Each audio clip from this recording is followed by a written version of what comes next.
What's up, everybody? Welcome back to Beyond the Gray Media. This is Josh here, checking in on you out there in YouTube land. If you're seeing this, it's coming out on Monday. I filmed it over the weekend, but I hope you're doing well. I hope everything's just going swell. I hope everything you're doing is wonderful. Anyway, I put up a poll about The Godfather of Gore, Lucio Fulci, on Friday night, and for the whole weekend, my favorite Lucio film was winning, which is The Gates of Hell or City of the Living Dead. And then there was the Beyond, House by the Cemetery, and Zombie 2 from 1979, or just Zombie. And unfortunately, I thought I had this thing in the bag. I thought I had it in the bag, and at the end of the votes, it looks like I was incorrect. As you can see, Gates of Hell at 25%, The Beyond at 9%, House by the Cemetery still kind of was in the hunt at 25%, and then Zombie 2, or Zombie, crushing it at 41% of the votes. So that's what we're here to talk about. That's really cool because I love this movie. I've had this movie for a long time. I want to go back in time and kind of explain how I found it, what I love about it, and why it's still relevant today. So this is the OG that I've had forever. Is this Lion? Who put this out? Anchor Bay. Man, this thing is so old. This came out in 2002. On the inside, we got the cool little booklet in there. I guess it's not really a booklet, but it's just a little kind of composition about why Zombie still rips, why it's still so important, and why the hell everybody should still watch it. Hang tight, let's get into it. So my history with Zombie, first of all, I love this movie. It's incredible. It's probably the number one recommendation for a lot of people when they talk about Italian gore and the zombie movement. It's iconic for a reason. The maggots and the worms coming out of this dude's head. Incredible scene. This whole movie is damn good. My history with it, I didn't actually see it though till I was probably like 15 or 16. In all the video stores I would go to where I lived, there was like a Mr. TV, Video Giant, Southgate, American Video, Blockbuster, Hollywood. I didn't find it till I went to Olympia and went to a video update, and you definitely remember when you see that image. I'd seen it like on stickers and posters from the Rockabilia magazines I was ordering all my nasty band merch from, but had never actually watched it till I met my buddy Mike, and he was playing it one day. I went over to his place, and he actually was watching House by the Cemetery first. And if you're not used to Italian horror movies, the sound is really good as far as like the music and the audio, but the voices is kind of dubbed. It can be, and I just remember the kid being really like off-putting and just like, man, this doesn't really fit. This doesn't really match the tone of the movie because there's so much gore and the bloodshed in these Italian flicks is so much different than how we have it in America. So he let me borrow Zombie. I brought it home. Changed my life. I've been a fan of Italian gore ever since then. I think I had this movie called Seven Doors of Death, which I didn't realize was actually The Beyond. It was just, a different name here. I bought it from like a Hastings or something. Still got it out there, but yeah, this movie Zombie means a lot to me. Let's get into a couple of scenes really quick. I'll show some video clips. This is kind of like your warning. There's going to be some explicit scenes and images shown, so be ready for that. If you're not into eyeballs and splinters, then this might not be for you, but hold tight.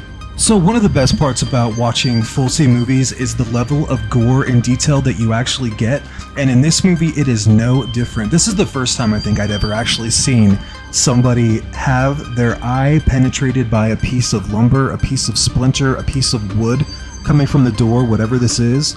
And what's cool about Fulci was he didn't care about your how you lived or what you expected to see. He like zooms right in and makes you really uncomfortable. He just goes for it, dude. Absolutely intense. You can see I still kind of like, Jiminy effing Christmas, dude. He comes right after you. Fulci's got this knack for making things that shouldn't be comfortable, and then also like, oh, we're just gonna linger on this shot with this woman. She's got like the worst splinter of all time. And then we move to the next scene, which pretty much is, a Cannibal Corpse album cover. This is like something straight out of Butchered at Birth. So intense. The way that he uses effects and the way that he builds like suspense with the music, and then also just the color of his blood and his organs, like it's just different, man. It's just totally different. Huge fan of Fulci. This movie's so incredible. Absolutely.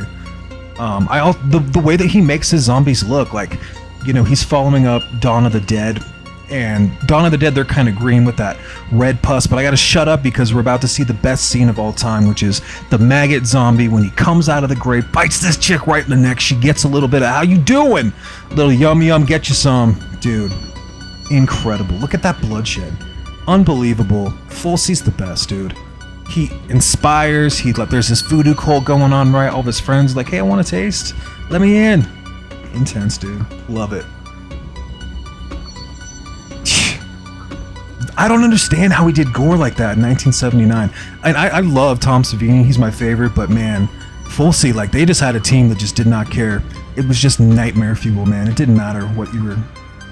Unbelievable. Shame on me if I didn't actually include the shark scene in this video. I'm obsessed with sharks anyway, but when I think I first seen the t-shirt where it was like zombie versus shark. It was in some Rockabilly magazine or something. And now like Gutter Garbs, Cavity Colors, everybody and your mom's been putting out these shirts with like the kind of fat zombie on the front going over the Brooklyn Bridge and then the shark on the back. Paul Bearer Press, I'm looking at you. Those are great shirts, man. I love it. It's just so funny that there's an actual... Who greenlit that? Hey dude, we're gonna put our zombie underwater and he's gonna fight a real tiger shark. No big deal. We'll just like make... What are you talking about, dude? Tiger sharks are the garbage men of the sea. Like, they're vicious, man. I remember when I went to Hawaii, some lady got her leg bitten off the first day we moved in.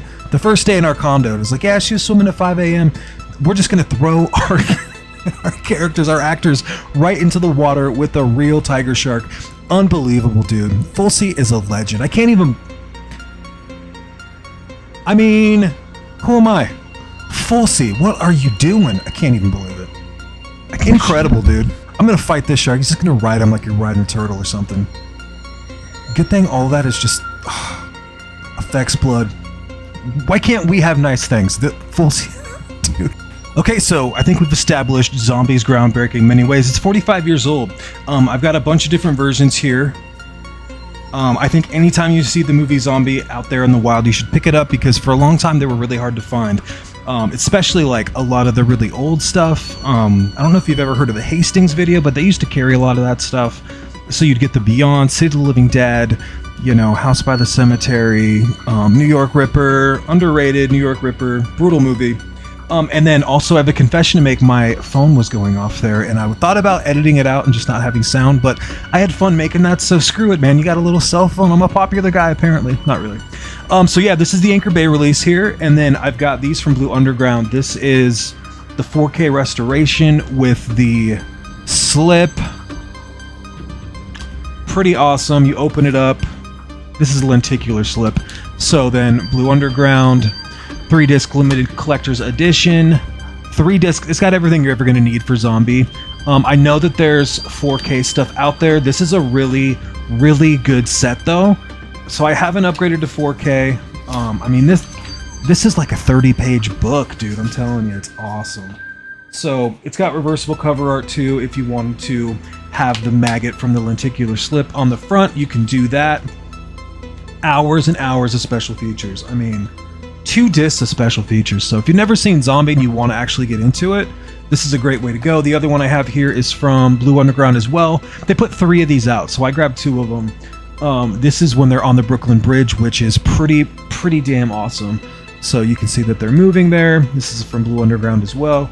Take the lenticular slip off, and then it looks a lot like, you know, the one that I just showed you. It's got reversible cover art too of the front.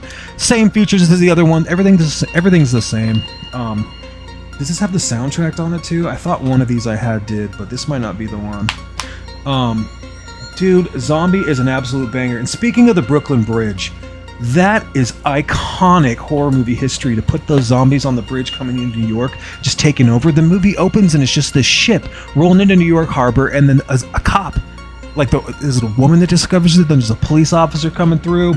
And he discovers, like, hey, there's zombies on this boat and they're eating people. There must be some kind of crazy. Let's go investigate. Super cool movie. Super cool premise. Super cool everything about this movie. Fun fact about that bridge on the Beyond, they take another kind of like zombie take where they do it on the Causeway, the longest bridge in the world. If you've never been to New Orleans, 24 miles long, and there's a really cool shot of Fulci on that bridge too. He's got a thing for bridges, nothing like the Brooklyn Bridge.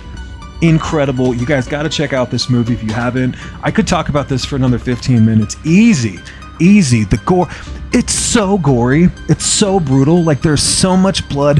The way that the zombies look, they're like almost like right out of the toaster. There's this kind of like washed out orange and yellow, and it works. Sunburst zombies, maybe that's the thing. Anyway, guys, if you want to see more from me, like, comment, subscribe, talk some mess down there, and then follow me on social media on Instagram. Until next time, take care of yourselves. Cheers.